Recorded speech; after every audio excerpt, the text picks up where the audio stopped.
and welcome to the NXT review. We are the Dudley Boys of WhatCulture. I'm Adam Wilbourn, joined by Michael Hamflett and Michael Sidgwick, here to review everything that happened on last night's episode of NXT. But before we get into it, if you're a fan of this sort of thing, make sure you subscribe to WhatCulture Wrestling on Apple Podcasts, Spotify, Amazon Music, and YouTube. Where we do daily wrestling podcasts where we not only review the show formerly known as NXT 2.0. Friday Night SmackDown. AEW Dynamite. AEW Collision. Pay-per-views, premium live events. We have interviews, roundtable discussions, and a round of the week complete with a very good quiz, of course, on WrestleCulture. As I said, though, joined by Hamflett and Sidgwick to review NXT.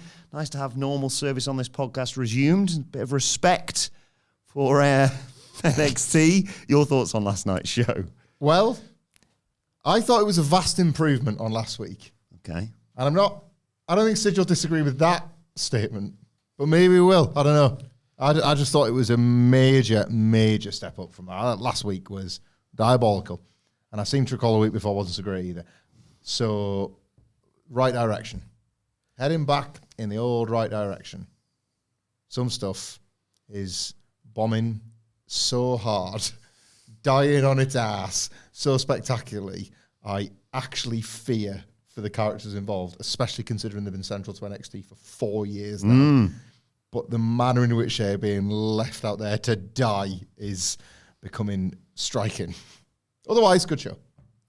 I hate these stupid characters, the stupid decisions they make, how cringeworthy I find these characters, the absolutely well below subpar wrestling that you get on this program.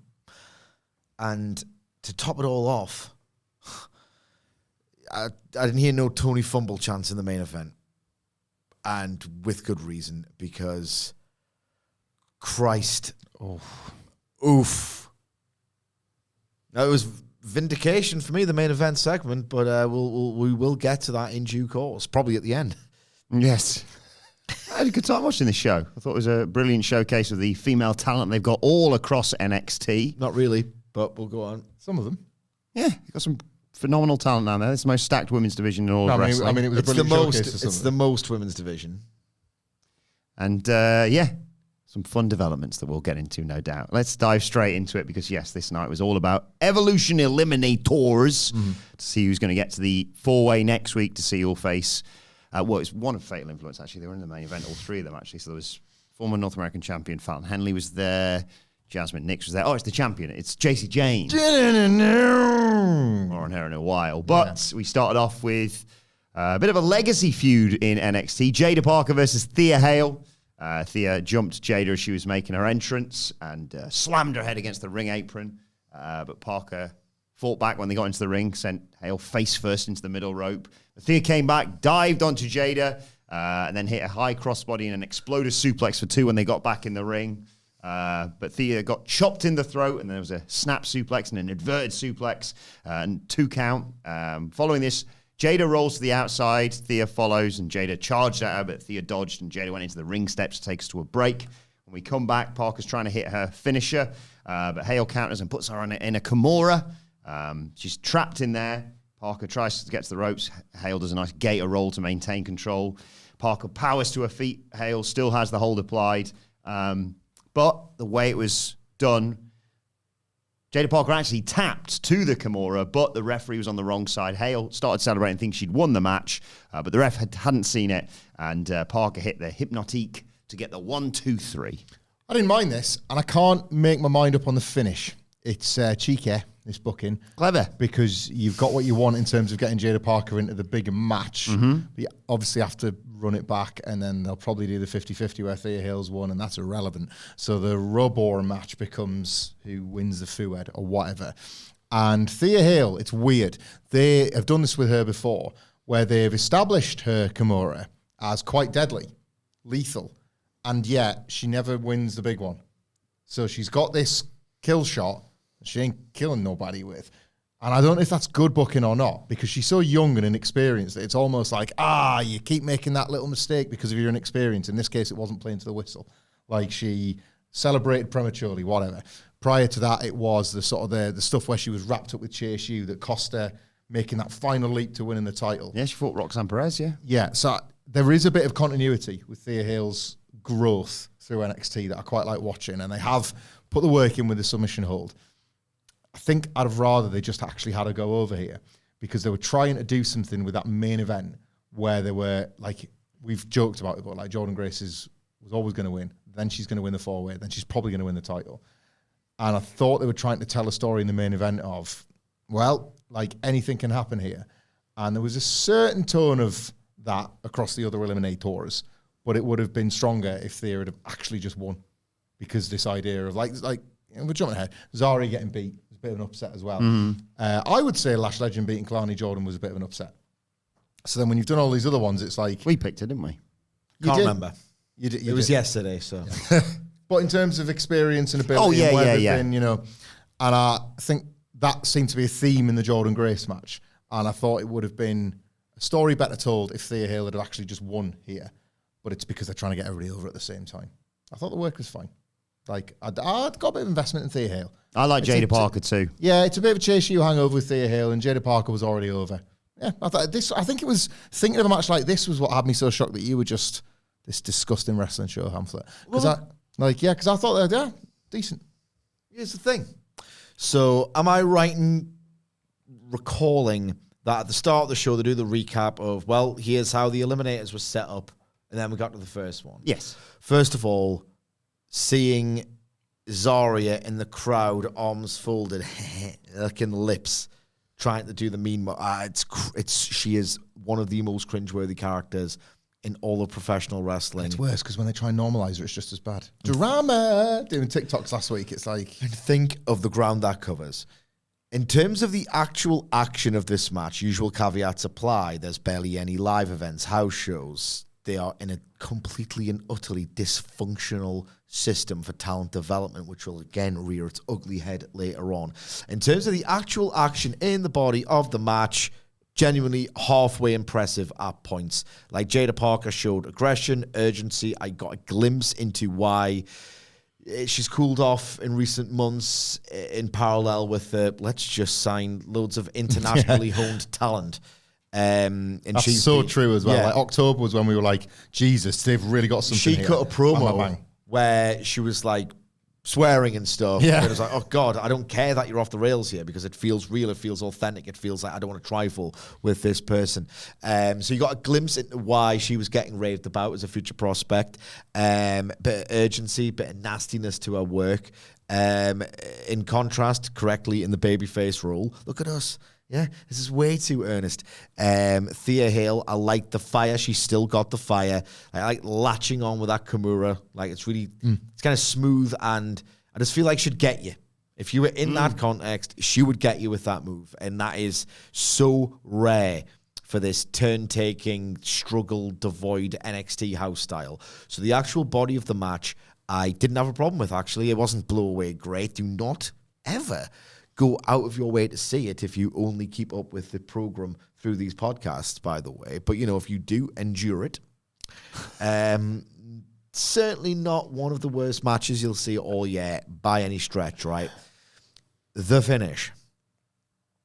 I saw it and I was like, oh, God, carny wrestling bollocks, right? This was a show-long idiot plot. If this finish happened in a vacuum and across the remainder of the show, most of the characters, if not all of them, made sensible decisions. They weren't complete idiots across the entire show.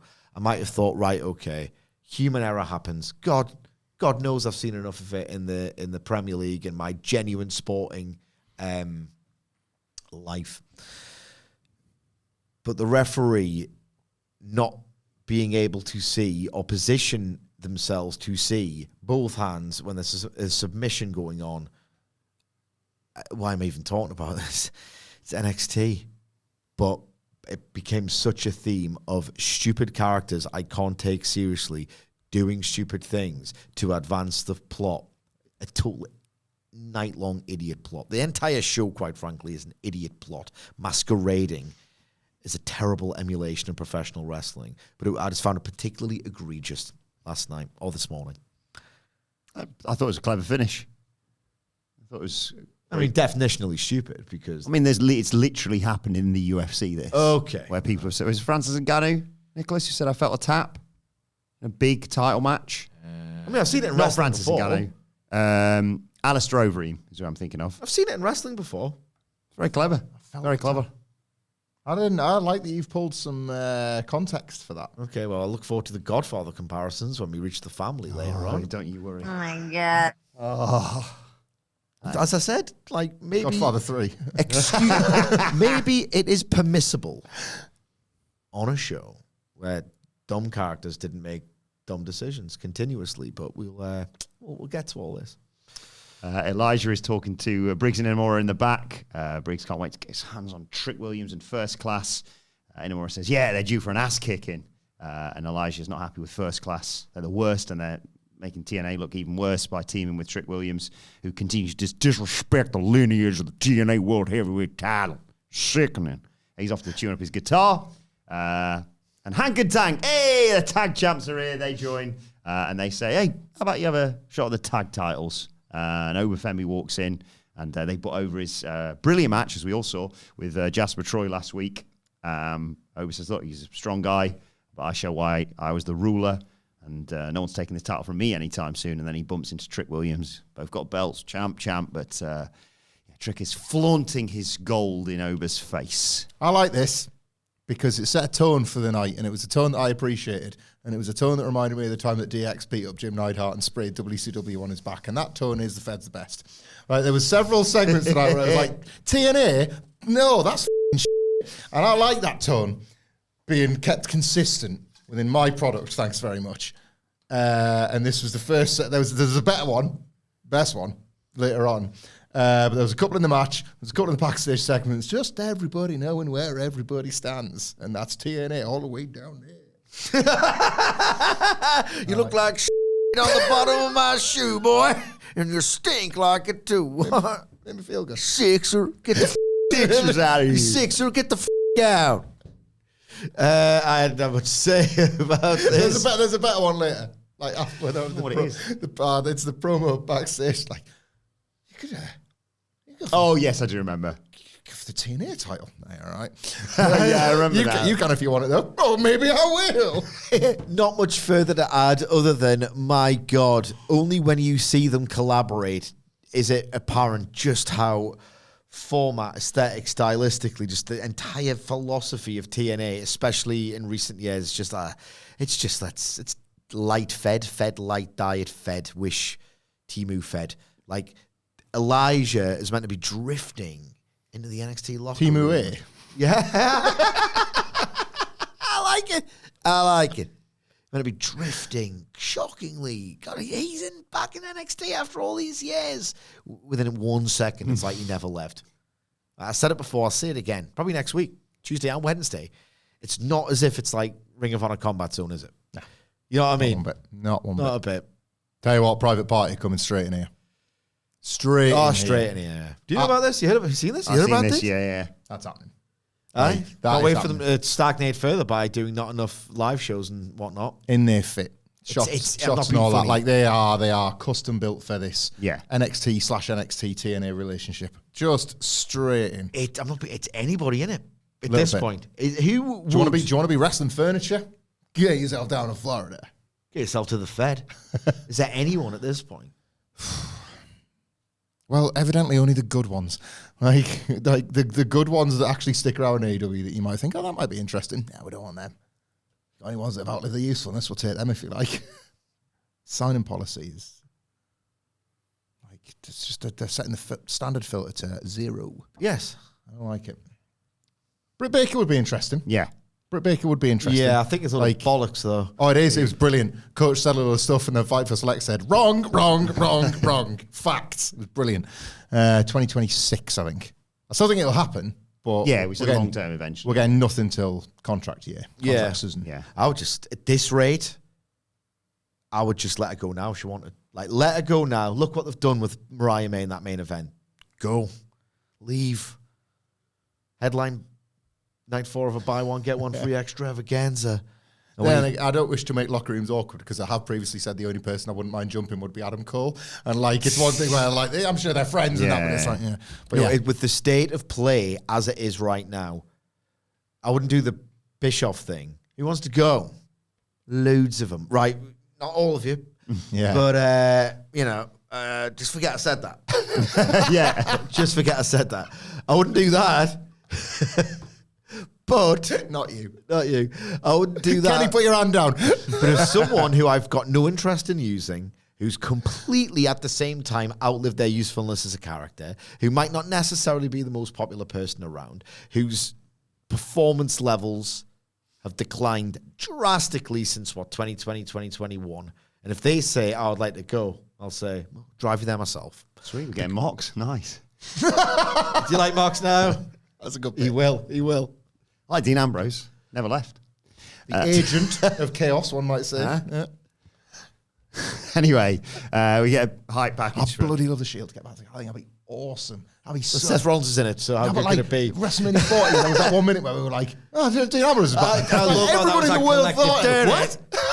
What the hell's happening? It's just Seth Rollins. It's all limp and Seth. Ready to get his ass kicked and kick no ass. Story of his life. He sacrificed himself. He was the Shield. He was the Shield. Cody Very clever. We get a hype package for Blake Monroe in the main event, and then we get another Evolution Eliminator. It is Lash. Well, if I just dyed his head to get his ass kicked. Lash Legend versus Kehlani Jordan. Lash shoved Kehlani at the bell and talked some trash. Kehlani goes on the attack, but Lash has got the power, of course, in this contest. There's a back suplex by Lash Legend, but Kehlani lands on her feet, comes off the ropes, hits a run on a drop kick to the outside. A nice Asai moonsault to take us to a break. When we come back, big pump kick from Lash Legend, gets a 2 count. She goes for a backbreaker, but Jordan counters into a code breaker. There's a cartwheel back elbow. Jordan's rolling at this point. Slice spread, frog splash for a 2 count off the top. Goes for a split-legged moonsault, but Legend cuts her off. Tries for an avalanche back suplex, but Jordan brilliantly counters midair to make it a crossbody falling off the top. Legend kicks out again, though, and gets her knees up to block a 450 splash from Jordan. Hits that finisher of hers. I think it's called the Lash extension. I might be wrong, but regardless, Lash Legend wins and qualifies for the 4-way. If you're not wrong, it sounds like it could be. That's what the wrestlers do, don't they? They absolutely love a bit of wordplay with their finish. I remembered when Do they have to do? Can we stop this? That's one of those trends that it's like, oh, you have to do it. Like they used to be move names and they just have that name. Yeah. Do you have to do it? Can it be different? Like, what's an example? Loads of them.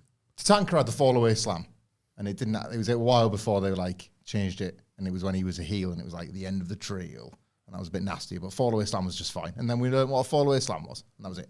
As an example, I'd remember during watching this match that this is an AEW problem as well. I'm not doing that. One of the WWE. One of the botched City Jones last week was the Lash Legend finish where she was supposed to catch and do a slam, and she just fell. Almost the end of the road. They just fell backwards and like, well, this was the finish, so you kind of kick out and I've done nothing to you, but that's what Boss Sean said we had to That's finish. what Rodham Bottom said. Rodham Bottom said we got to wrap it here. So this passed the test of what I want when I watch my TV wrestling, which is this was Lash Legend versus Kehlani Jordan. They were them.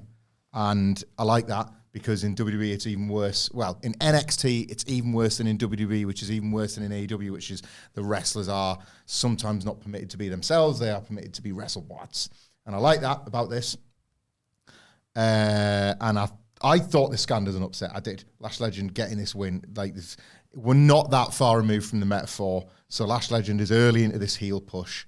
And we still don't really know what a ceiling is. Intangibles are there. In ring, we're not sure what a ceiling is.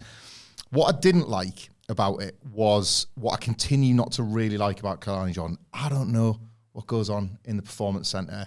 I can't pass comment on training methods, all that kind of thing. Conspiracy theory chats, yeah, probably. A lot of alt-right discussions, I imagine. Evidently, a lot of TikToks where a guy that works with people every single day can't remember who they are by the sound of their voice, all that sort of stuff. Kehlani Jordan is maybe, from the outside, in the worst place to get better. And I know people would say that about the Performance Center brackets general. But it is clear that her execution of the moves that she practices in those practice rings or in the time where they've got wrestling, rehearsing, and I know that's a dirty word, but that's what they're there to do, she's got it. There's a bunch of stuff that she's taken from Rob Van Dam. Some of that's in character, some of it is a way to flex her athleticism, and it's really good. She fumbles sometimes, but that's absolutely fine. For the most part, so did Rob Van Dam. We shouldn't be reviewing the show. So did Rob Van Dam. On one level. Right? You know? Sabu. Sabu, R.I.P. Because we don't base it on viewership, that's all. Sabu, R.I.P. told Sheets, well, sometimes I work the botches to fool you. And that might have been the best work of all, right? Everybody botches is the point I'm making when you try and flashy stuff, when you try and forward-thinking and innovative stuff, or imitating those that did innovate.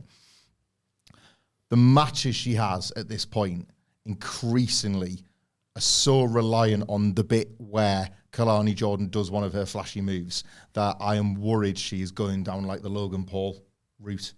And I don't want that for her, because I have really liked Kehlani Jordan from the early days. I was enjoying tracking her growth. There was something very old world, golden era NXT about her rising through the ranks.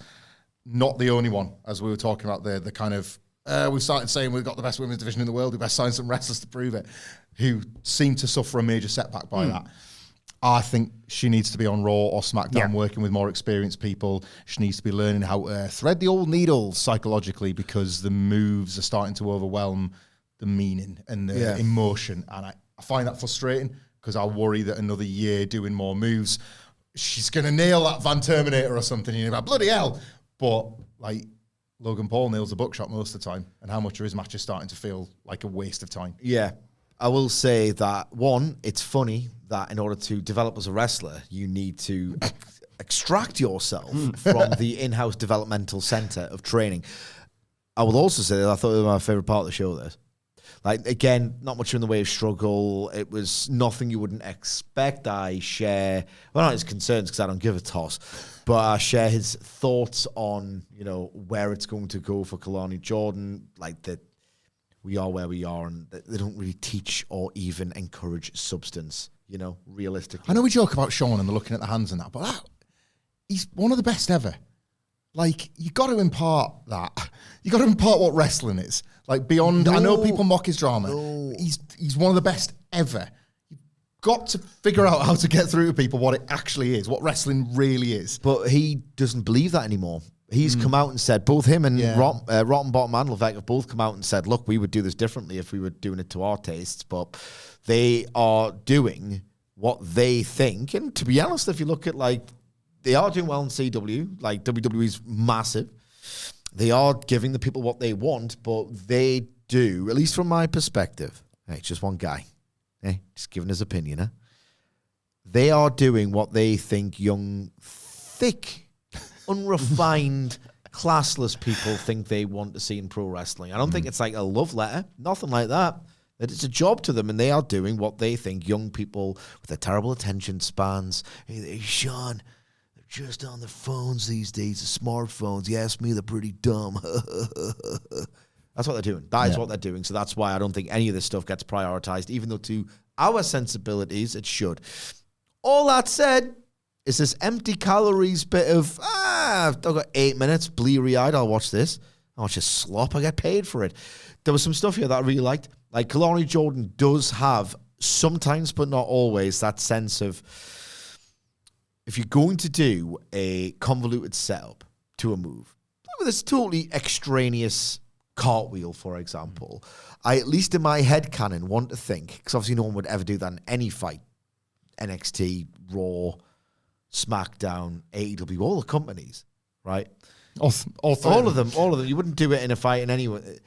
But if you can do it, so in my head canon, I can suspend my disbelief and think, oh, you've done that to sort of dazzle and outwit your opponent, put them in a standstill, and by the time they've registered cartwheel, but it's already in my head. It's already in my face. Kehlani Jordan was like really snappy here when she did a cartwheel and then into an elbow. In my head, I could believe it happened so quickly that Lash Legend was caught unawares. That is all I ask when I want this. Well, pretty much every wrestling match these days has got this high spot quality to it. It's all I ask.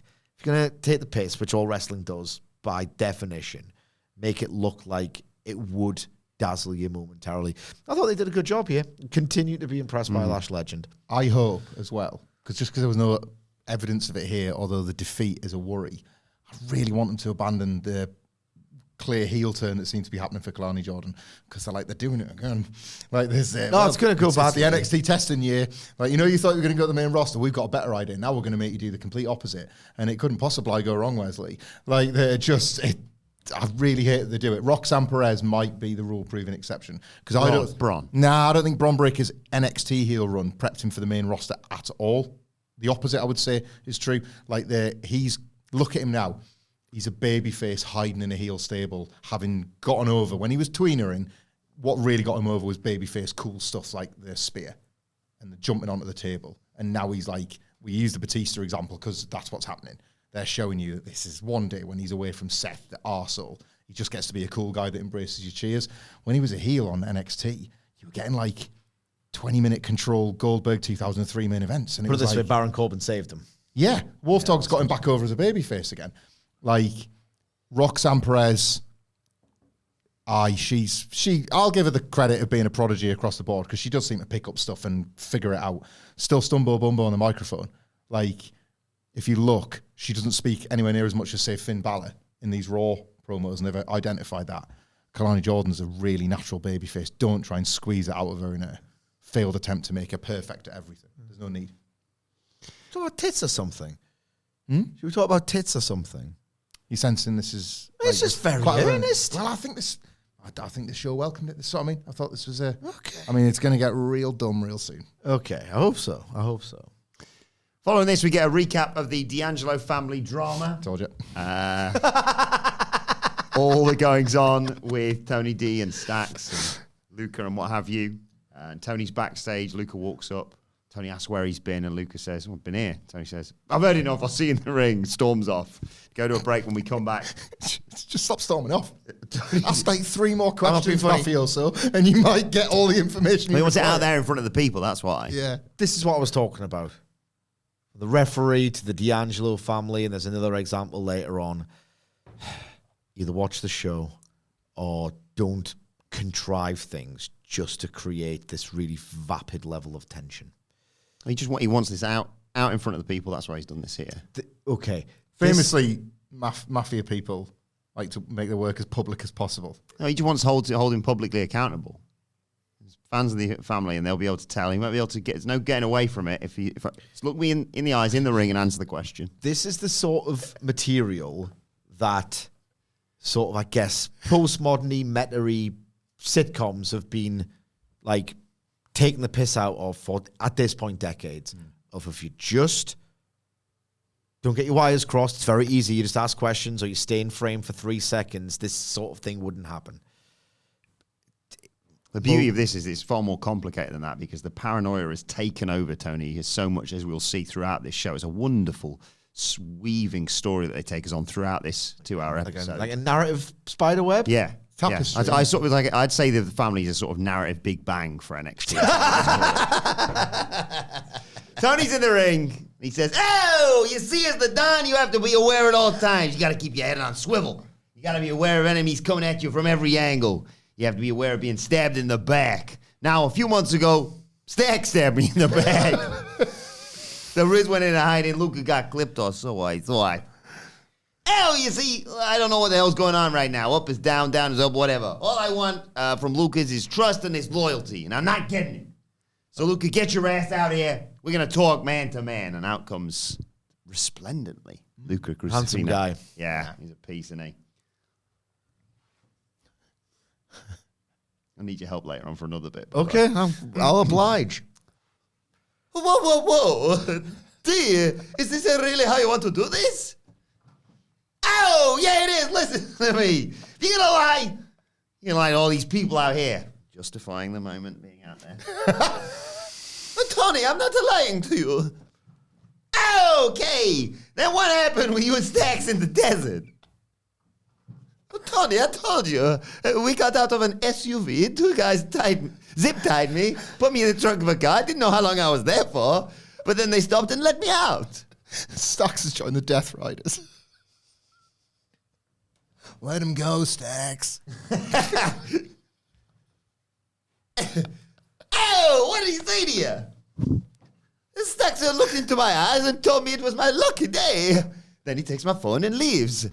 Tony, there wasn't a human inside. Oh, okay, let's say I believe you. You came at Battleground. You Battleground. You're not a winner in Los Angeles. You stared at me like a goddamn idiot. Can I trust you? You're a damn right you can. Then why do you... Got my wires crossed. Oh, then why didn't you hit Stacks, huh? Why didn't you help me out? What were you doing? Well, maybe I should have, T. I didn't know what to do. We lost at Stand and Deliver a year, and you were pissed. I didn't know if I was going to make it out of the desert alive. Tony, I'm a consigliere. I'm supposed to advise people, tell people what decisions to make and what decisions not to make. This is the first time since joining the family that I've had to make a decision on my own. Riz is usually my sounding board, but no one's heard from her. There's a lot of plot we got to get through. A lot of blood. Stacks, he say, nice try, big man, but I don't sleep.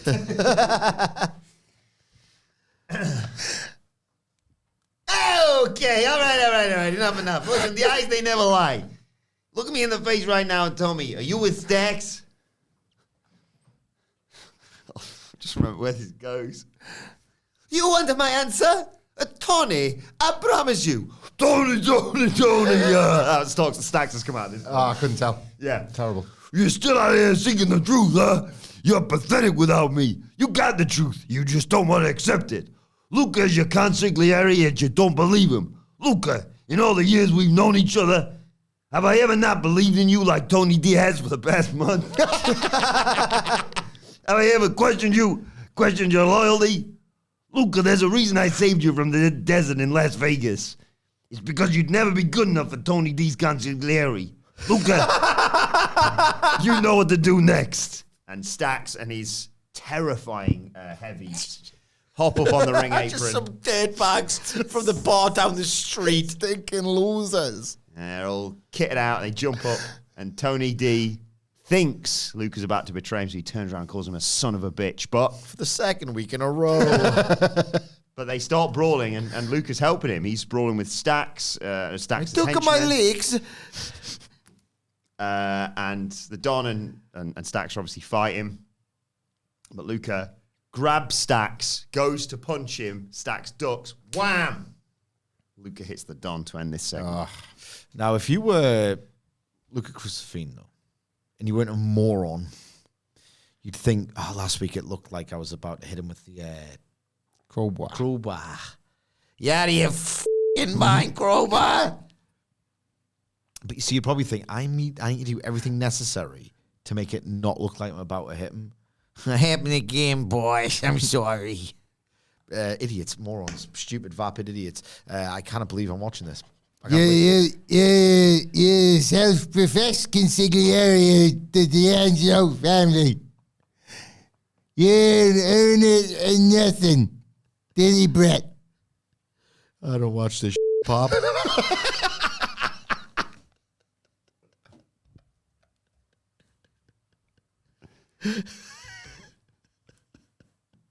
That this thing looks familiar. What was I going to say about this? Stacks. Don't dress for the job you want if the job you want is Solo Sokoa's. Like, he just stole his outfit. like the Santa Claus jacket and leather gloves. Like studying tape, yeah. Yep, Solo. But no. I want to be like the kind of a splinter group. The banter era, Dead Bloodline, is it? Got it.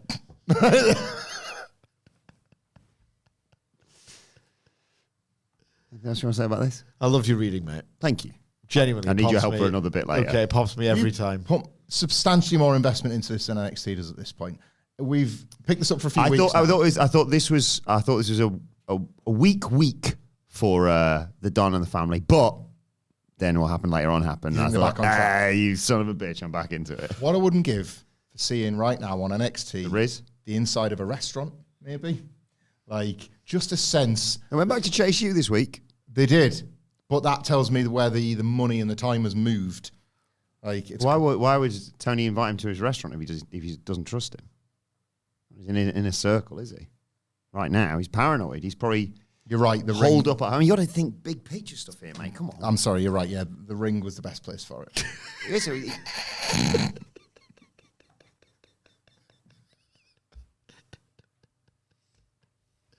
you're going to lie to me, you're going to lie to all of these people out here. I will say the ring is on TV. Oh, the restaurant bits are on TV as well. So more security in the ring. Yeah. Trick's in the locker room and first class come in. Unfortunately, Casey has got himself injured in training for this 3-on-3 match. Trick's not happy. But AJ Francis says first class don't present problems, they present solutions. And they found someone who can fill the spot. And it's Wesley. And Wesley says, look, I know we've got a bit of history, but no one knows TNA like me. Good stuff. And Trick just is like, yep, my bad, Wes. He's down with High Rise tonight. Their first class tricking on the Wes side. Jesus Christ. Wonderful wordplay, that. And they do the money. That I can't believe that made air. Yeah, no, I mean, I say this every week for almost 2 hours. First class tricking on the Wes side. Yeah. That is a low ebb for NXT. Trick Williams. I like the bit before. I like because wrestling's preposterous. Miller's got the crime counter. He's not wrong, right? The amount of stuff that bad guys do. Like one day, John Moxley's going to turn babyface, and he's going to be the hero of the hour, and he'll always be the guy that tried to make people drink bleach. Yeah. Right? It's weird like that. Triple H even was funny once, bless him. Do you remember when there was a Survivor Series team where he was with these people, but he's just been around? I saw that with Jeff Hardy and Kane. Kane of all people. He's like, I'm really sorry about that. That's not bad, right? That's a weird, like, tang the lampshade, but like so many years have passed and they've done a million other things to each other. Trick Williams as a heel, like, there's a bit of person. I'm sorry about that, mate. Like, I really need to just like trample on your whole career and personal life just to get one tiny step ahead. Sorry.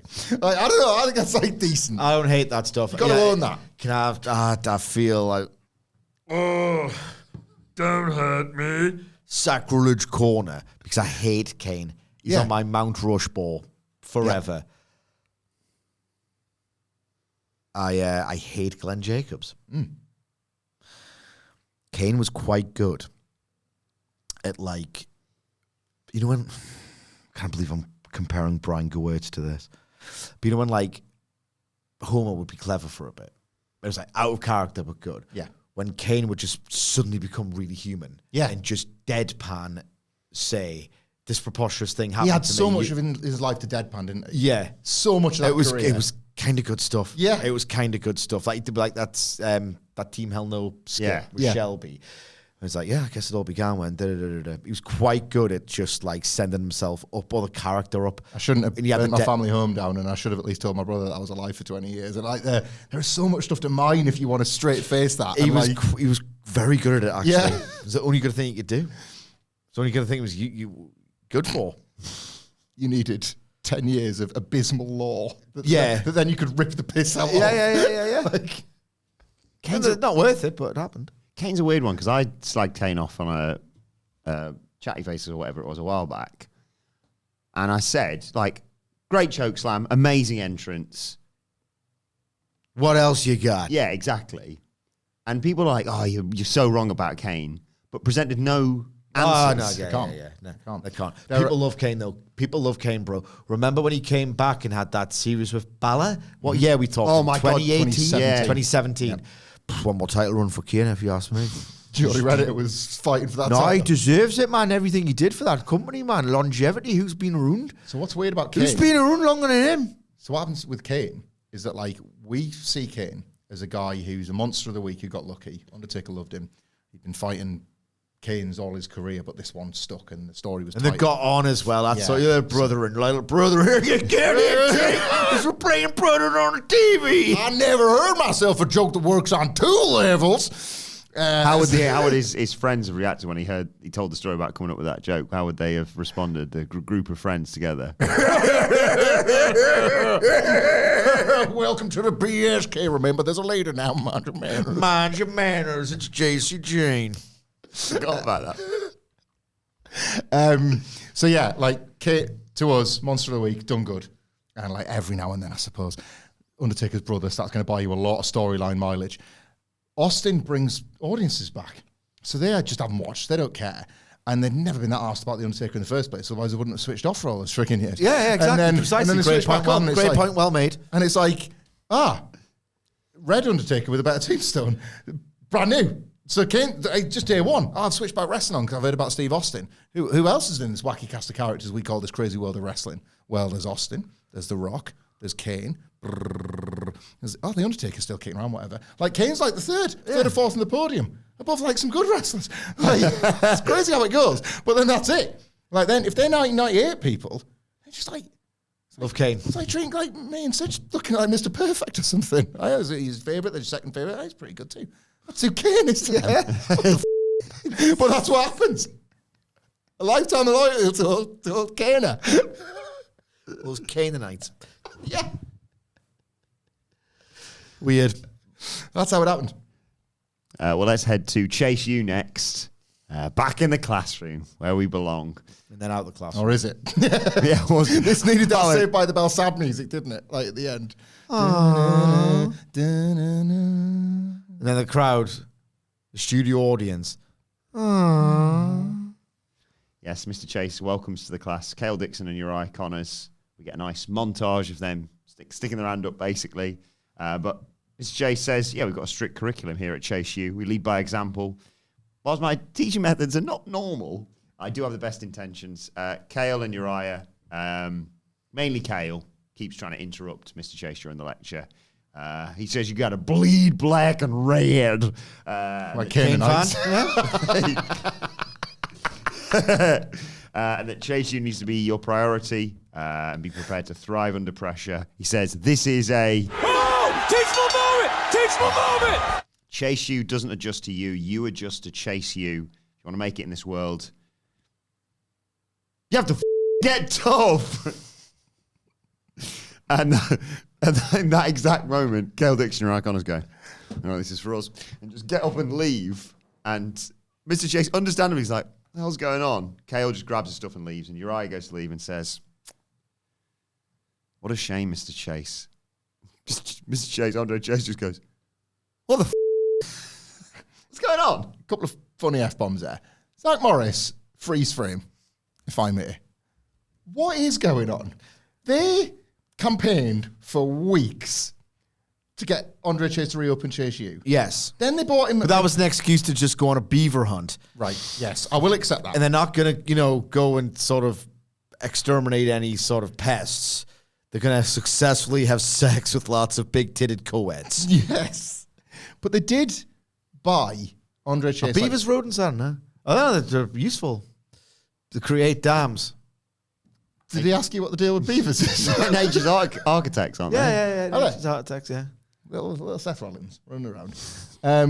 Yeah, they bought him new... It's kind of ironic because they build dams so that loads of liquid doesn't pour out. So why do you call it beaver, huh? You're saying, sorry. I don't know anymore. I don't get it. Maybe this is another idiot plot, but maybe I'm the idiot and it's a plot for me. I don't get it. I do not get it. Tune in next week. You got to let it play out. What have they asked for, and then what's happened, and then they've got it. This was odd, right? was odd, But wasn't it? No. But I'm in support of the Chase U story. Okay. Okay. So like, basically, they don't necessarily want to learn, or they're not quite good at learning, right? They just want to join Chase U for the puss. Yeah. Obviously, and the parties, the keggers. Ass is not classes. Ass is not classes. They just want to. They want to blow themselves up in training drills. They want to blow the backs out of the big-titted co-heads, okay? That's what they want to do, you know? They don't want to, break down the doors of this industry, you know? Mm-hmm. They want to, I think I know what they're they want to smash the back doors into those hot-titted co-heads, you know? Yeah. But that's the story, okay? That's a premise. And then they finally convince Andre Chase, yes, party time at the quad. Okay. But now they're now at this point they're like, oh, for God's sake, They are realizing, oh Christ, we've got to learn and wrestle, and that's not what we signed up for, but maybe we did on accident. This was not a particularly good week for the story. I think what they were trying to do was tell the story that they're not mature enough, that young, dumb, full of cum. They're not mature enough, so they are not listening. They are not listening. They're not respecting the elders, and they are interpreting that as disrespect. They disrespected us, so we're going to walk out. I think it was just very bafflingly told last night. Yeah, it was weird. It was weird, but I think that's the general gist. The thrust. Not the thrust. Do you think now Andre Chase is going to spend weeks looking for them and he can't find them anywhere? He's checked all three places, the classroom, the dorm, and the ring. Yeah. Right, he can't find them anywhere. And then where does he find them? Where else would they be? At a kegger. Not just any Hanging kegger. out the back of the broads. Not just any kegger. What if he finds them at a private party and that's the introduction of them and they're taking shots. You're close, but you're not right. He's not going to go looking for him because he's got classes to teach. He's got more important things to do. Sorry, yeah. 24/7 university. Yeah. Instead, For a 2-hour world. We are, please, going to watch them be led astray by the people we saw next. The Vanity Project. Yes, of course. That's why they went. Ethan Page, in a weird move, has started hanging out with, like, teenagers. Brad Baylor. Yeah. Fred Bros. Fred Bros brought their dad. That's how this felt. Van Wilder. Page is boasting Van about Wilder, Gentleman's 3 liaison. Is that anything? I don't know. Page says his victory over Sean Legacy last week might have been his best work yet. Ricky Saint shows up and says, "I'm coming for you, Ethan Page, next week." And Jackson Drake just laughs in his face and goes, "Clearly, I haven't learned your lesson." And if Ricky wants to get to Page, he's going to have to go through WWE Evolve's hottest faction, the Vanity Project.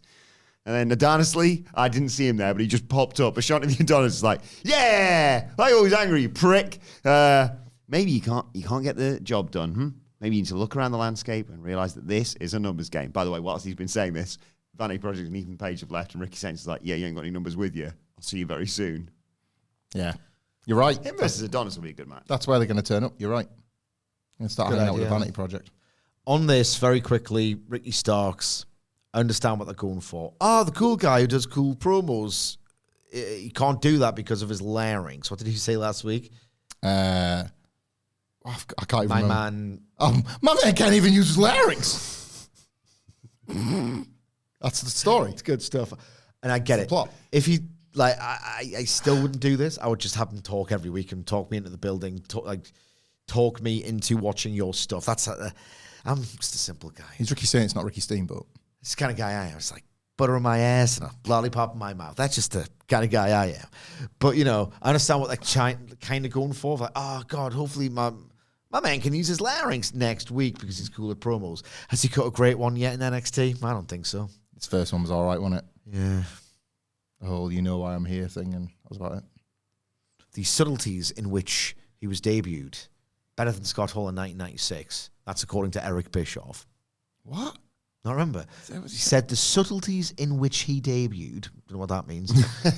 I've seen it done before, but not as good as this. Has he gotten so through the grift looking glass that he's now burying his own actually good stuff? Yes. Because he's run out of the other stuff to bury. Yeah, because he's that... God. He's Seen this NWO thing right there. Oh, that was yours, Eric. It was really good. Yeah. Oh, you nicked it, but it was really good. That's what he did. God. But now I think he's off that now. I think he's literally so bored by AEW that he can't be asked to grift anymore. In like a sort of a nice callback to the 2003 fictional world. Yeah. Like Coach, as the assistant to the general manager, has become the assistant to the grift. He's just I got that, Mr. Bischoff. And now he's the grift guy that we're aggregating. Thanks, Coach. Javon Evans is chatting with Tavian Heights and leader of the rank UCC, Ren Sinclair. And Tavian's like, "Ren, I thought you were going to get me a match with Charlie Dempsey." And Ren says, "Well, discussions with Charles are difficult. They require nuance." In fact, I haven't even talked to him. And Javon is just bouncing around all over the place, obviously. Sees Jasper Troy and congratulates on him on a decent challenge, at least over Femi. Jasper says, "Get out of my face." But Tavian, doesn't want to. He wants to follow Miles Bourne out of the No Quarter Catch crew. And Charlie Dempsey says, "Well, you have a match with Javon. If you can beat him, then I'll let you leave." And Javon says, "Sounds like you need a hug." And then Ren gave him a hug, which is funny. Charlie Dempsey, the booker of people's lives, is a weird twist in the NQCC tale, isn't it? Like, Tavian Heights, it's not like you signed a blood contract. It's not like, the top of the Rock's PowerPoint presentation where it was like, whatever it was, they like signed a blood oath that brought the two families together. Is that how the NQCC was formed? Because there's only one way out, quite clearly. But like, it's not even that. To win the chance to win the way out, you have to win other matches. So say Charlie Dempsey. Says who? No, you just have to win a match. Tavian Heights has got to win at least 2. He said if you beat Javon, I'll let you leave. Oh, he's not got to beat him too. I don't think so, anyway. I bet that's where it goes. Yeah. I said that. What I meant to say. But then, wow. I mean, as long as we get Javon Evans, I really like both those guys. So. Me too. I also don't mind the idea of John Evans and Jasper Troy. Kind of want to look at that. Yeah, me too. Big guy, little guy. Least of my problems with this. Then we got the Trick NA World Champion, Trick Williams, AJ Francis, and Wesley. Better known as the trio. I thought it was just a funny line. I didn't realise it was the official name. Where are we? No, that's gone too far then. 1 second. First class tricking on the Wes side. I needed that dwelled upon. Yeah. That's the worst bit in wrestling history. Do you reckon that because, like, West Side was like sort of 90s parlance for a while? Do you think that's Hickenbottom, Radham, Badham, like actually directly like giving them that and going, this is cool, isn't it? And like, yes, Sean, the fate of my career is in your hands, so I will say that. Next week he's like, don't worry, Kehlani, I've got just thing to recover you after you defeat the Lash Legend. She just goes out, hey, NXT Universe, weather! Weather!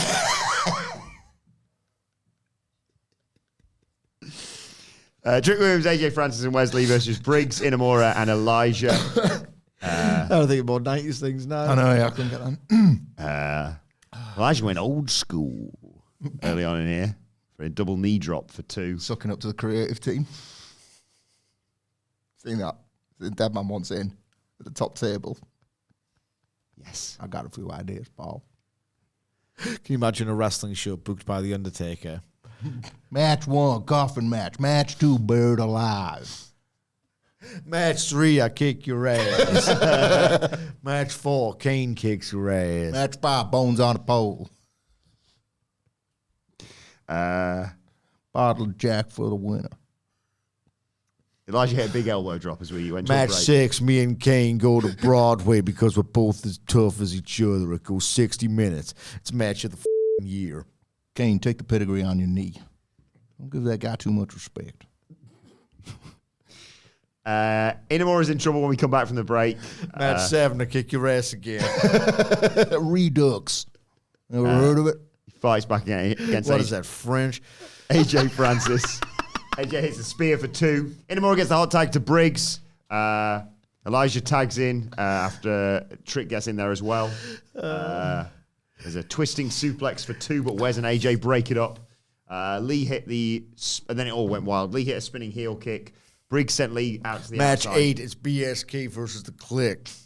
It goes 2 minutes and they run away like pussies with their tails stuck between the legs. Oh, God, I realize we need them to get jobs. How the hell am I going to get Phineas and Savio through the door if I don't keep Mark and Paul sweet? Elijah hit a rising knee strike. Trick put a full Nelson on, but Lee inadvertently took him out with a whisper in the wind. Elijah sent Lee into the rest of the high rise who were trying to get involved. And Inamura hit a flying splash to get the 1, 2, 3, pinning world champion. Yes! Right. I've kind of already mocked. TNA is S on NXT's shoe, where it should be. This was pretty good, I thought. Yeah. This was pretty entertaining. The men's division outside of this, rightfully on the show, pretty much non-existent, isn't it? Like, I like Wesley. I like... I still like Obafemi. I do. Javon. It occurred to me watching this show, I don't need any more of the men's division on any given week. I think the number of matches, the parity, if you will, on this show was about right. And I was like, oh, yeah, 4 or 5 women's matches. I like seeing the different roster getting mixed up in amongst it. Oh, I chucked 6 of them in there and we're good.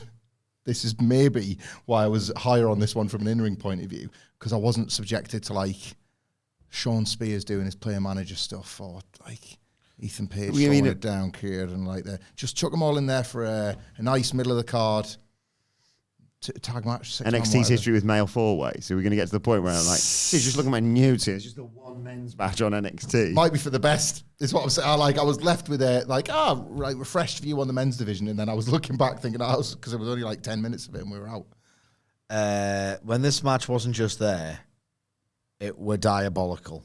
2 key moments stood out, but that was like, it was just crap, this. So AJ Francis builds up this move. I forgot to mention that, yes. Builds up this Did you get it, Sidge?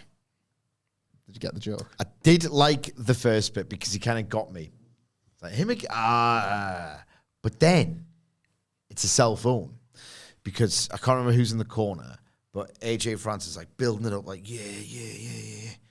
He's going to do like what looks like a face wash style thing. And then he does a flip over the top rope. And the mere act of, see, I can go over the top rope. And it's like, you're a big man. You know, should be doing low bridges and stuff at a minimum. You should be able to go over the top rope. Don't brag about it like it's amazing. And on the way down, look like you've hurt the guy. It just looked like he tapped his arm with his foot and then jumped over the top rope. It was like, yeah, I'm the business. You know, you suck. You suck. And another, like, what the hell? Was it Trick Williams and Briggs? The Thez press bit. The Thez press. What are we doing here?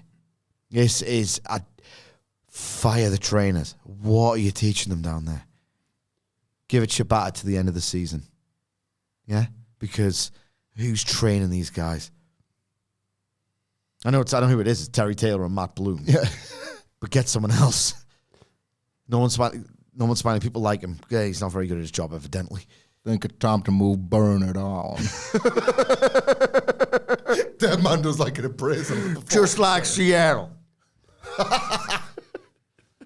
What the hell are we still doing giving a kiss to Rooster? Do you want to mention here the bit with Briggs and Inamura backstage later on? Yes. Briggs very excited that Inamura pinned the world champion, deserves a TNA world title shot. I hope Santino is watching. And Inamura says, Briggs, you're my friend, and if I get a title shot, I want you to have it. And I want you to be TNA world champion. I want to be NXT champion. Briggs, that sounds good. I want the proper belt, please. You can have that if you want, though. Hi, Inamura Obafemi. Yep. I'd like that. That could be different gravy. Mm-hmm. He's a really valuable addition, Inamura, to NXT. Briggs is going to need his friends, though. And there's only one person in his corner to counteract 2 people. If only he could have And this is why these reviews go an hour and a half. To be fair, like he just steers the ship. We just waffle on 10 minutes at a time. It's our fault, really. I'll mention it. I'll mention it now in case I forget later. Sol and Zarya walking through the back before Zarya's match, and Tatum Pax climbs out of a production crate with a doll. Worth remembering for later. That's it. Yeah, bank that. You're going to need that in a bit. But instead, myself and Michael Sidgwick now need to take on our roles as we are in Ava's. She hasn't got to say she's Rock General Manager of NXT. We're in Ava's office with Stevie Turner and someone else who I recognise, but I couldn't remember the name of. It's Robert Stone. And I hear some bickering outside, and it's Tony and Luca. Ow! You hit me in the face and I'm supposed to believe you? Oh, Tony, it was an accident. I've told you I'm still on your side. Okay, we're going to find out. Ava, how you doing? And Ava says, guys, what? Guys, what? Ow! Listen, you saw. You punched me right in the mouth. Tony, how many times do I have to tell you? It was meant for Stacks. Ow! How about I get the lovely Ava here to get you a match with Stacks, huh? Tony, what are you doing? I don't want to face Stacks. Yeah, because you're working with him. Stop accusing me. Then prove it to me! And then Ava says, all right, enough. All right, enough. Tony, I can tell you're fed up from whatever happened. I can tell you're fed up with whatever happened. but I can't give him a match against Stacks anyways. I can't give you a match against Stacks anyways. Paranoia is building in Tony. Ava. Oh, because you're working with him, huh? I'm not working at all. What is wrong with you? I've never worked. What is wrong with you? And Ava says, no, I'm the GM. I'm not working with him. No, I'm the GM. Oh, that's too much expression, sorry. No, I'm the GM. I'm not working with him. Stacks already has a match next week. He already has a match next week, Stacks. Against Noam Dar for the Heritage Cup. Against Noam Dar, who I definitely remembered existed for the Heritage Cup. Oh, why does he get a cup match? Ava says, because he mentioned the last person he beat. He mentioned the last person he beat was a former Heritage Cup champion. is a former Heritage Cup champion. Good story. That actually is very good justification. And because his consigliere signed off on it. And because his consigliere signed off on it. Luca's face here is amazing. Tony's like, oh, it's what? Not me, Tony. I swear, I had nothing to do with this. And Tony storms off, followed by Luca. Tony's saying, oh, unbelievable. There's another consigliere. A second consigliere. Mm-hmm. Thoughts? Who's it going to be? Riz. Can you imagine?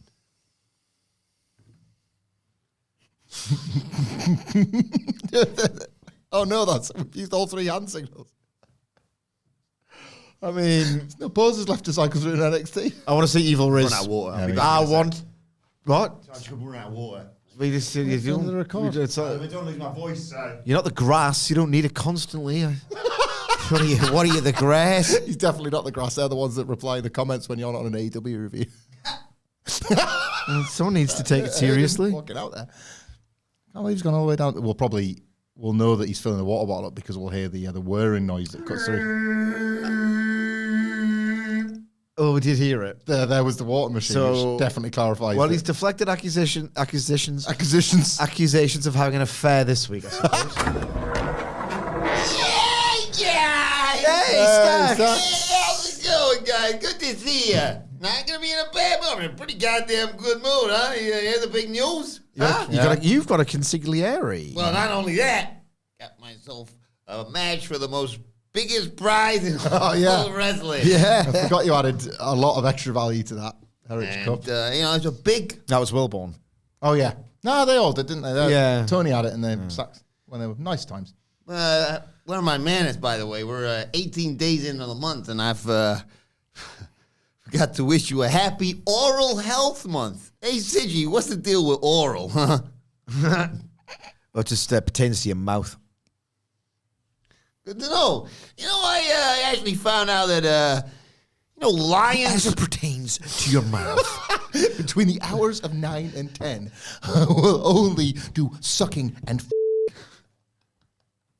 Write that down a little bit. we will not, however, ever between the hours of 10 and 11 p.m. get over.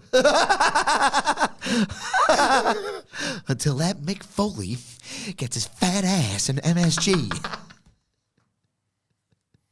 Between the hours of 9 and 11, if my buddy here doesn't put Steve Austin over, we will never beat WCW in the ratings. Because of losers like me being relied upon for 15 goddamn minutes. Then the subsequent 15 years, oh my God. They're going to suck even more than I do now. Anyway, sorry, Stacks. That's a bit, you've never seen that. That's why it's nonplussed. A bit about one of your bosses. I actually learned that lions perform oral sex on each other. I mean, talk about swallowing your pride, huh?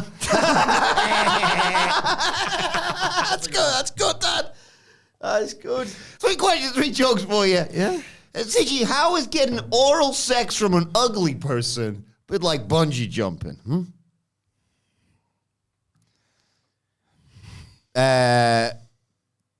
You pull out as soon as they go down. Good night, right? I was getting oral sex from an ugly person a bit like bungee Have you got jumping. anything for this? Not a thing. Okay. I was getting oral sex from an ugly person a bit like bungee jumping. You know it's going to be fun, but for God's sakes, don't look down. That's your joke number 2. Hamflett, you ever hear about the jockey whose partner doesn't do oral sex, huh? No. Jockey. Jockey. His partner doesn't do oral sex. Horse riding. The knee into it. It's a horse joke. Yeah. Saddle. What else do we know about jockeys? Whips. Whips. They're traditionally short. Yeah. For the benefit of the horse. No, I don't think I have heard about the jockey. His partner doesn't know oral sex. You ever hear about the jockey whose partner doesn't do oral sex? I suppose you could say he was the headless horseman.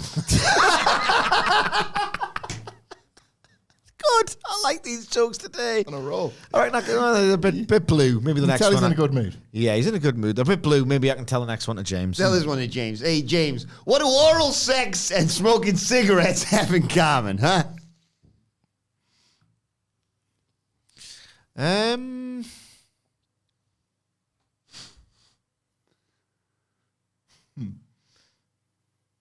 I've got any idea. Now on this one. What do oral sex and smoking cigarettes have in common?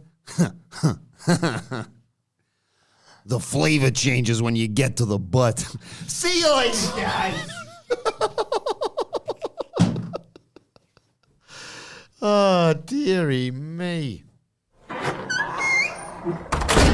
Bye, Stacks. Vulgar. Vulgar young man this vulgar week. form. What have I missed? You missed Stacks again. Oh, kidding. We heard you filling up water, so Yeah. yeah. Johnson. Yeah, please. Yeah, I just Strong action. sip on the way up. Sip. I should have filled it up more, really, shouldn't I? Yeah, maybe. Funny. You missed doing jelly on the streams. Uh, Every day. Another. In event time? No. Got 2 more Evolution Eliminators yet. You remember that? It was always like, I'm only gonna have the jelly in the worst match, and it's a protest to bad booking. Adam Wilbourn, wrestling analyst. And then we were doing an AEW pay-per-view, and it's like, oh, there's Jack Perry's match. Time to get the jelly out. Every time, like a clockwork. It was as if the clock didn't work. Whatever happened to that guy? Out in the woods, isn't he? Just making stuff. Making He's stuff. class on that, the to be TikTok fair. where he's like making stuff. Fair enough. Evolution. Can't make a comeback. Not with all the trees in the forest. So I felt sorry for him throughout the whole ordeal. So I just thought that was a funny thing to say. You weren't wrong, pal. You were not wrong. Oh well. Oh, a TikTok. Perfect for all your best bits. An Evolution Eliminator. It was Izzy Dame. Piece of wood that says my career. It's feeding into like a bandsaw. No, wood chipper.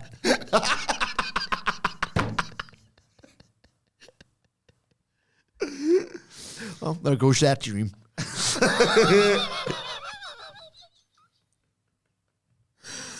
Like to feel sorry for him in a way, but sometimes funny's funny, you know? You gotta laugh. Gotta laugh. Izzy Dame versus Zarya. Zarya's got Sol Ruka in a corner. Izzy Dame's got the killing. Zarya in control for most of this. Big pump kick and a splash in the corner. Suplex gets a 2 count. She slams Izzy Dame's head on the top turnbuckle, but Dame blocks the F5. So Zarya headbutts her following that and hits a flying clothesline for 2. Izzy gets a body slam for a near fall, but when she tries to lie in wait and go after Zarya, there's a choke slam by Zarya instead to get a 2 count. Zarya hits several clotheslines and another pump kick. Body slam, release German suplex. She's ready to hit her finish, but suddenly Tatum Paxley appears to distract Sol Ruka, that therefore distracts Zarya, and Izzy hits the sky high and shocks everyone in qualifying for the 4-way for next week. Abysmal. Not a great match, but an abysmal finish. An abysmal character. Abysmal characters. In fact, this is a mess. I'm not going to defend this one. Good. Good. Thank you. Again, complete idiots. When would be simply the most inconvenient moment imaginable? We're talking, what is that 1 minute of the entire week where I could try and, make friends with these people? I could do it literally any second of the day, whenever I'm awake, because I've got access to a smartphone. Can we be friends? I miss my old friends and whatever. How about during your match, with high stakes, your career could really benefit from it? That's when I'll go make my friend. Are you dumb? Are you stupid or are you dumb? So that was absolutely indefensible idiot plot. Wrestling.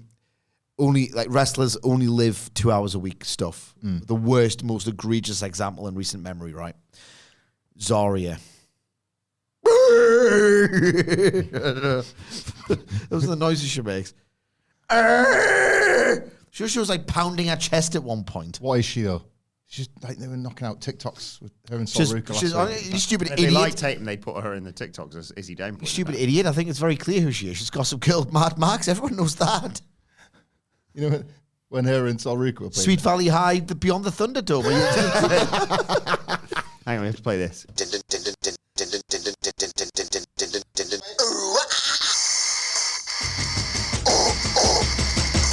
Down with the Sidgwick.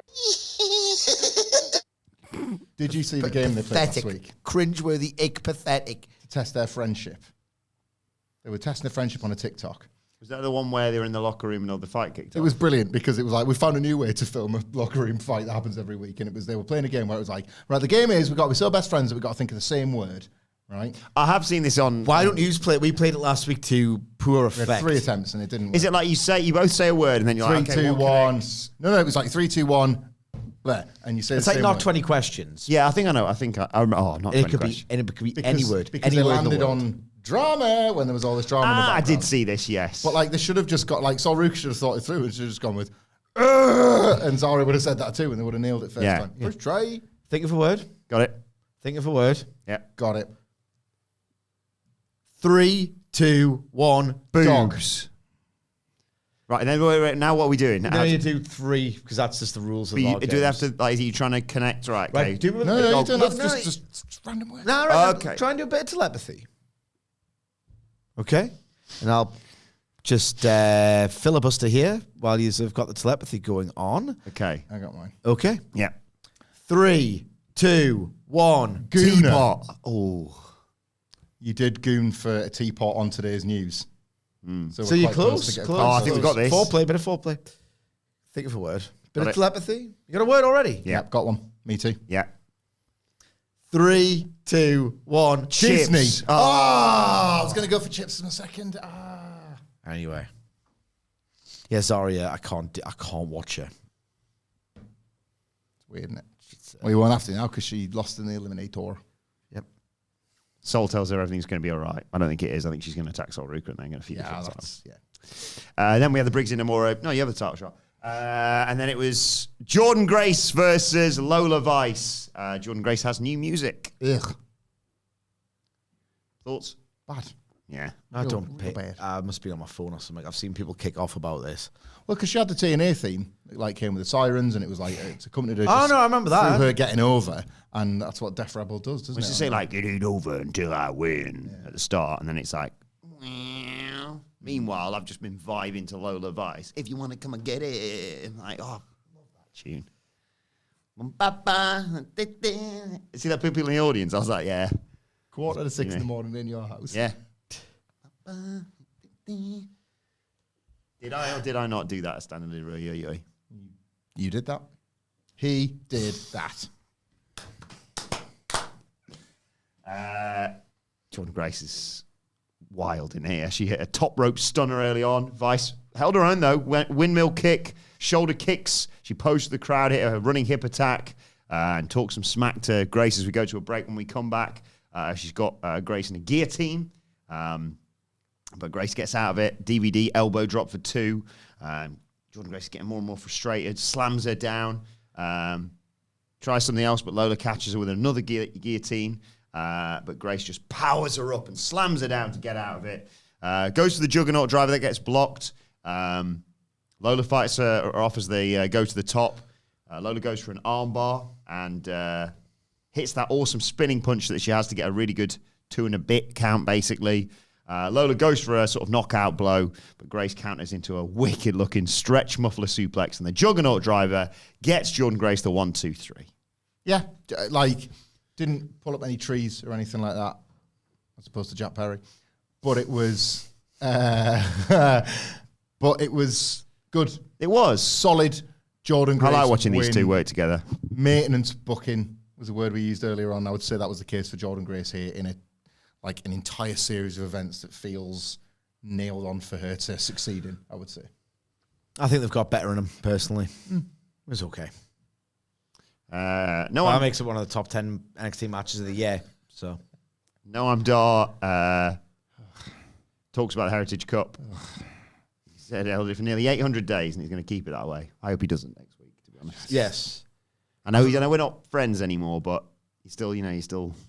I'm not being funny. I genuinely forgot he existed until is he been on? There's Noam Dar still in it. Asked nobody ever except me on this podcast right now. Babyfaced him winning the thing back, didn't they? You know who's obviously been not just working in TNA, but working directly with Abe's first assistant, whose name has just escaped. Robert Stone. You know who was tagging with Robert? Stevie Turner is the other one. That's correct, yes. Yeah, that's right. A pirate's parrot, Stevie Turner. She's the parrot on Abe's shoulder. The Prime Minister of Aye, you know who was tagging with No? him in TNA? Who might be relevant to Noam Dar?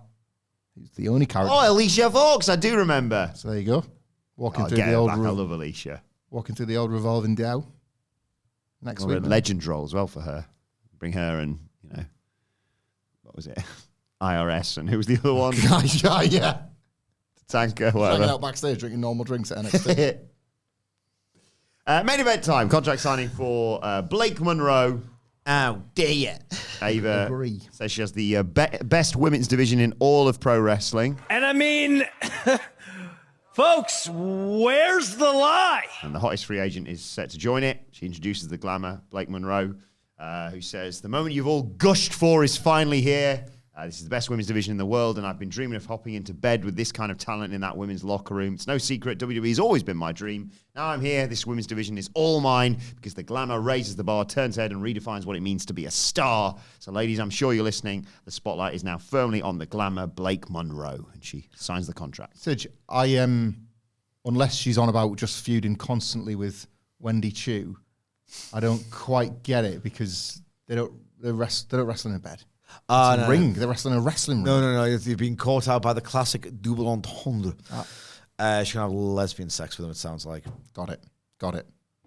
Like, I mean, I got it when you explained it, which is presumably why nobody made any frigging noise in the performance center for that line. I think it was poor and poorly delivered as well. Yes.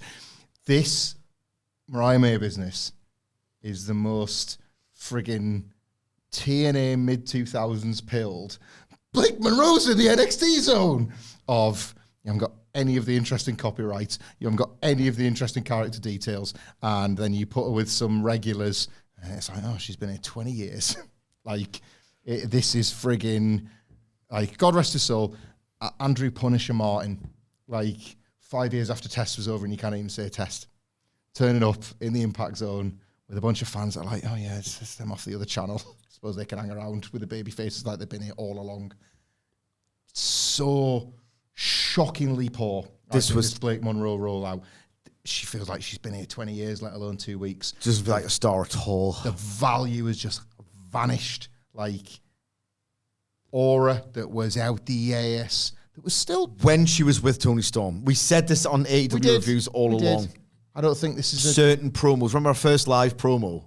Brutal. It was brutal. Oh, as champion. And I remember saying, I feel sorry for her because maybe that's been one of the flaws in this otherwise mostly great story with Tony Storm. They haven't given her much mic time, which means she hasn't had much live mic time on national television, full stop. She's not a good promo, bro. This was so flat and the monotone and Do you know what it reminded me of flatness. as well? To use another Impact comparison, one of our old favourites that we used to enjoy. There's nothing worse. Well, there's lots of things worse in wrestling, but one of the most awkward things to watch is somebody having no choice but to project the confidence of somebody nailing it while the crowd is suggesting otherwise. And that's what she had to do. You can't go out there and be like, yeah, these lines suck. You've got to own it, even if it's not working. Do you remember frigging Damien Sandow ripping up the script? Oh, in Impact. in TNA, Everyone does yeah. like the Impact Zone. His false confidence about, I think you'll find this is going better than even I expected. Aaron Stevens. Aaron Stevens, yeah. There was an element of that, and I get it from her point of view, because, Christ, yes, sell it to death to try and get it over. And, you know, there's obviously some sort of program being set up, but, like, they've got an uphill climb here. No, she has. They have, yeah. She is so monotonous, and there's a flatness to her delivery that is just, you've been talking for 4 seconds. How am I this profoundly bored? And I'll tell you what as well, the point still stands from last week. This is new terrain, and they won't encounter it much often, because how many doppelganger, copycat characters are you going to get, you know? The idea that her character was someone who wanted to embody Toni Storm is going to draw way more unfavorable comparisons than any other one they get from AEW. The line, it's nowhere near as saucy or as vulgar or as hilarious as anything Toni Storm's likely to come out with on the other channel. And like hopping into bed with like, you're not as funny as Toni Storm. No. You don't Some of have- Tony Storm's are crap, right? Yeah, But there's most a of them wit, are great. There's though. a wit to a lot. Most of them are great. Like there's a lot of them are actually She's like eked out the rubbish ones. Sock you in your it box. is. sock you in your box, like Yeah. unbelievable. There's a patter. real wit. And Like there's a real the last time, lived in. the last time I wrestled Jamie Hayter, she dropped me on her head and I lost 3 inches. Then I went to visit Mr. Schiavone and I got them right back. I mean, she's actually hilarious. Yeah. And this is like, it's not even like titillating. It's not like witty. It's not well delivered with a nod and a wink. She was abysmal on that microphone last night. There's an alliteration in there, I think. Probably. Gushing something. I'm sure there was 3 Gs. It is such a catastrophically unfavorable comparison to Toni Storm. It just is. It just is. And there was something else as well that I wanted to make the point of. Like, just reiterating this delivery. It's like you've met timeless Toni Storm, right? You've met her. How about jet-lagged Toni Storm? That's what she sounds like to me. She sounds like just jet-lagged. Tired Tony Storm. Tired Toni Storm? Fatal Influence come down. That is, of course, the former Women's North American champion, Fallon Henley, Jasmine Nix, and the world champion, JC Jane, who has a question for Ava. Why are you out here kissing the newbies' ass? JC Jane felt like the star. Last time I checked, Fatal Influence has been running this division all year, and we didn't get any celebration. Fallon, did we get anything? Fallon was like, no, not even one for my North American championship, which I think that was good stuff. And Jasmine Nix says, if you really think you came out here to take what Fatal Influence has built, then you're delusional. And Blake Monroe was like, oh dear, the rumors are true. Fatal Influencers are insecure as they are bitches. JC Jane says, reality check time, sweetheart. This division doesn't need you. You're nothing more than another new flavor of the month. I've seen people like you walk into that door time and time, and you can try all you want. And Blake Monroe says, JC, have you ever tried this one? Which is a Sabrina Carpenter reference. Maybe. I believe. Yeah, probably. Good slap. I'm rather old. Slap to JC Jane's face. That looked good. Yeah. Blake brawls with Fallon, but JC drops Blake with the rolling encore, and then they put her through the table to close out this show.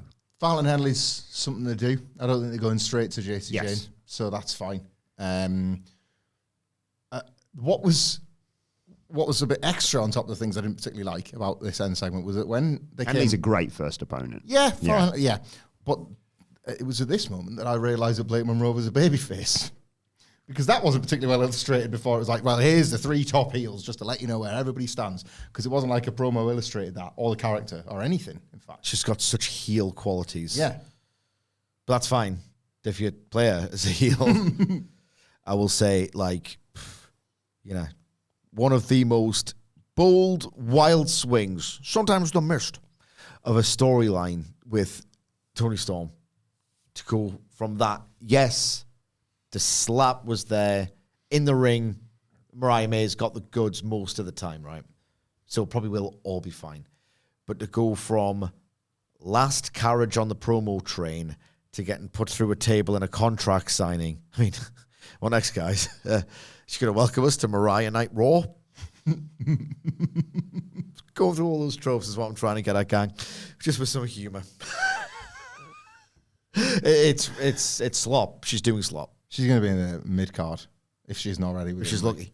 Yeah, in like next 6 weeks. Oh my God, I don't see it right now. Like you could be looking at like a year and a half. This doesn't feel like a Ricky Saints short stay, whatever. And that might not be, but your sense. Or like a Stephanie Vaquer, Julia, yeah. Far from it. It feels like we're just getting started. The best possible at this point. She's probably signed for like 5 years, so it might not happen. What if this run just doesn't go well? It doesn't go well, and Toni Storm goes from strength to strength, and then AEW can just replay whatever happened to Mariah May, and they can bring her back. It's like, hang on, they say, Jillian Watkins appearing on Collision to lose to, I don't know, Tekla. Hang on, does she look familiar? And it's Mariah May. That's the only way out on this week's evidence. Anyway, I'm getting deranged again. So just bring the podcast to a close. Let us know your thoughts on Blake Monroe and on this whole episode of NXT in the comment section below or on X at WhatCulture WWE. Well, actually, you can follow all three of us. You can follow all four of us, in fact. You can follow Michael Hamflett at Gillian Watkins. You can follow Michael Sidgwick at Sidgwick. You can follow our producer, Adam Nicholas, at... It's Adam Nicholas. And you can follow me at Adam Wilbourn. Follow us all at WhatCulture WWE. As I said, make sure you subscribe to WhatCulture Wrestling, wherever you get your podcasts from, for daily wrestling podcasts. The AW Dynamite preview is available right now, but for now, this has been the NXT review. My thanks to Hamflett, Sidgwick, Stacks. Thank you for joining us, and we will see you soon.